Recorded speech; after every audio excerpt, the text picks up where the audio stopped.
This is for June 2010 hike up in the Tetons backpacking. So Salt Lake City is here. Usually we drive, you can go this way, Jackson's right here. You can go up this way, which is like the traditional way to go, but you have to go through all this and it's pretty slow. Here, you can go from here, and then we go up this road here all the way around, and then this is lightning quick up till this last part where you have to go up this canyon and get into Jackson, which is only like the last half an hour. So the rest of it you can go very quick. So the trick is, as you're coming up the 189, there's a town called Evanston, and there's a turnoff for, I think it says 189 go this way because the 189 kind of wraps around or something like that. But you want to go right through that town, ignore all those signs, go way past that, and there's this little turnoff for 189 out here that's in the middle of nowhere. So don't take any of the exits. They try and go all the way to this little turnoff here, this little exit, and just literally nothing there. And it's really pretty. This whole drive up is really nice. Okay, so this goes all the way up. It goes through a couple cities like Kemmerer and other cities. Just keep going. Eventually, there's Kemmerer.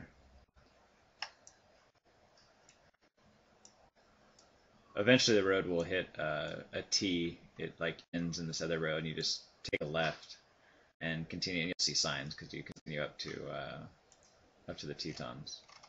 So let me back up here. Okay, so it goes up through here, it goes up through Hoback Canyon, and eventually comes to Jackson. So let's zoom down into Jackson.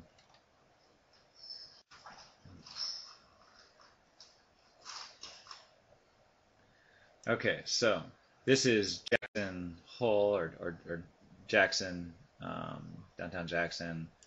You're going to be coming up through here and coming around into Jackson. You actually go through Jackson to get to the exit to get to the road to the other side.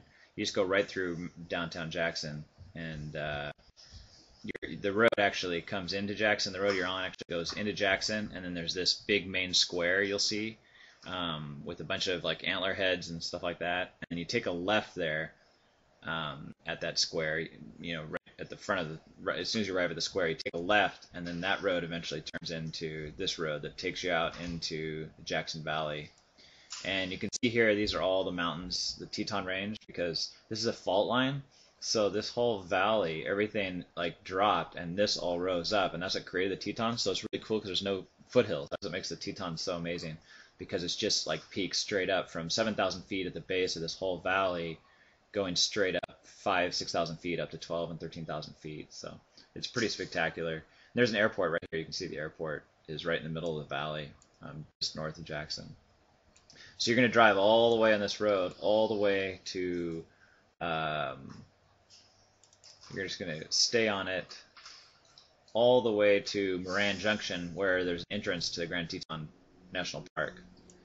So this road, I'll see where I'm going to stay. I may stay somewhere over here, but of course I'll call you on the phone and tell you how to get there if I'm there. And that means you'd have to take a left, you know, on that road at some point. But most likely I'll be up at Jackson, near Jackson Lodge somewhere up here, camping out.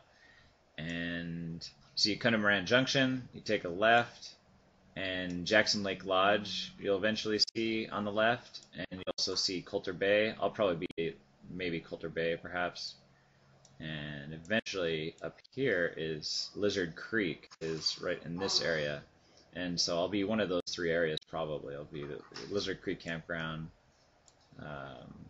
Jackson, or Coulter Bay Village, and then there's Jackson Lake Lodge. There's only a couple exits. I mean, you can't miss these places because that's the only places there are really in this through this area. Okay, so this is a beautiful area, Coulter Bay. This is like where the store is and everything, where we can get stuff.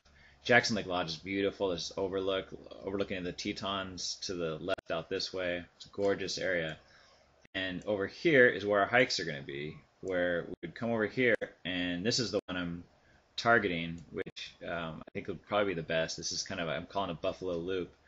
This one, the trailhead's right here. There's a little campground there. And I'll show you first. Let me show you from kind of a larger perspective. Here's the other one. There's another one right there, and then there's one right here. And so I'll show you this one first. And we start in this Turpin Meadow campground, or Turpin Meadow. I'm going to angle this. Oops.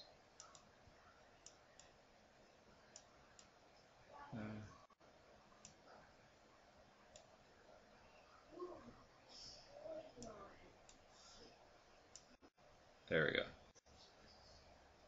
Okay. Let me get this angled out.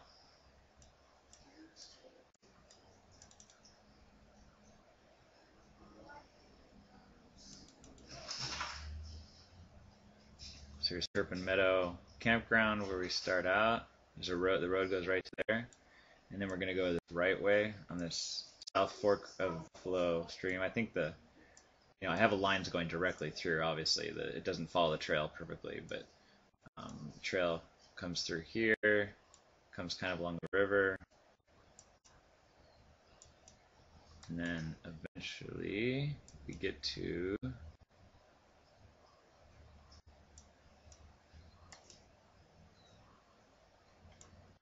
this area, which is terrace meadows through here, and you can see right there. All these are waypoints I created then for my GPS. All these waypoints are on my GPS. And here's a join to this other. Now what's really cool about this one is we get to join the Continental Divide Trail, the CDT, which was one of my goals of this. So that's really awesome. So we're going to actually be traversing part of it. And we look at the larger picture here. It's from here to there is the Continental Divide, part of the Continental Divide Trail. You can actually see the actual Continental Divide right here. And the Continental Divide Trail, which goes from Mexico to Canada, it actually traverses right through here, and then it goes off that way. So it'd be cool because we're doing part of that. So anyway, in this area, what's really cool is this South Fork Falls right here. It's supposed to be amazing. Buffalo Falls, it's listed right here, but on my map it's over here. So hopefully, anyway, but it's near this turnoff here. It's when we cut to the other trail. So here, let me show you a picture. Look at that, isn't that cool? This waterfall comes down, cascades down, and there's this little, looks like a little pool at, of the river there. Okay, then we go this way. I forgot I was going to show you some of these pictures. Here's Nolan, picture of Nolan Meadows. Here's another picture. And then we come to this join of another trail.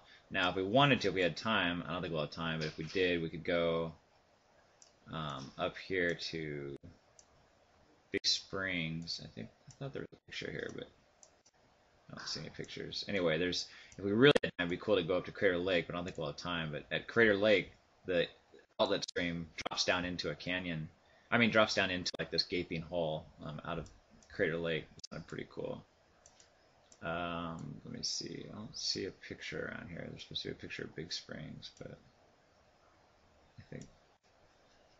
Anyway, so then we go this way, and then there's this place, Soda Springs, right here. I don't know if that's something to see or not. I'm not sure, but have South Fork Meadows. A lot of pictures around here. This is looking back this way, over here towards Smokehouse Mountain, and there's tons of pictures around here for this area.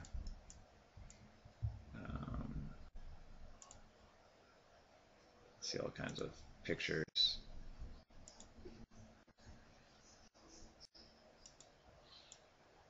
And so we wrap our way down here. Now we've joined the, I guess that was a Soda River. Or this is the North Fork of, I guess the North Fork of Buffalo here, that we come back down to the beginning. Okay.